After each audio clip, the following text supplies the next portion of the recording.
Back in 1987, when I first started working in pro audio, I was working for a company called Tekcom, and it was mostly 2-inch tape machines and quarter-inch tape machines, consoles.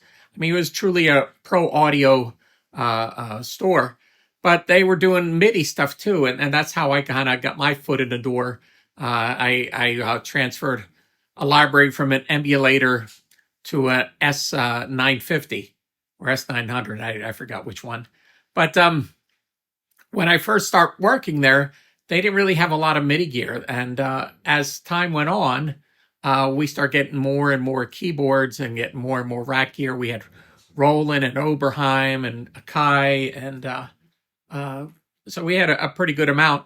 And it kind of got to the point where there was just too much keyboards. All the keyboards were on stands, and the rack mounts, the rack mount gear, synth modules were in the racks. And I just figured, okay, I'm going to organize this because this is kind of a big mess. So I got a patch bay, a bunch of patch bays. I wired everything up. I got a MIDI patch bay, MIDI switcher, so you could switch from one to the other. And then I hooked up a computer. So it took me probably about a week, in between working and selling stuff to make this all work.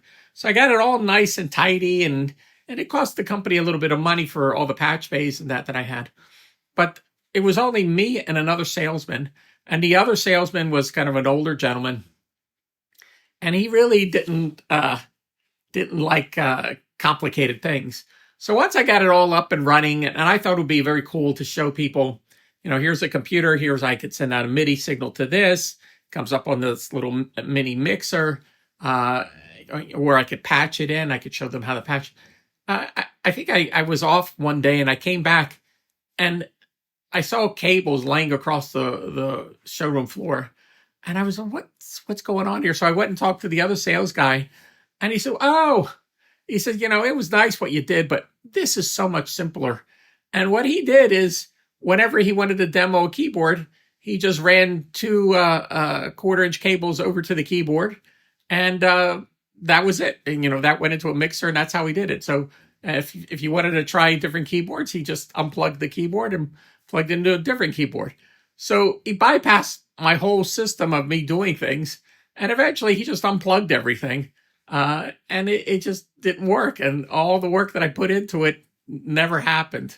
So I kind of gave up. I said, all right, I'll just do it your way. But it's sometimes you spend all this time to make everything nice and organized and easy to use and to demo it so people can see how things are demoed.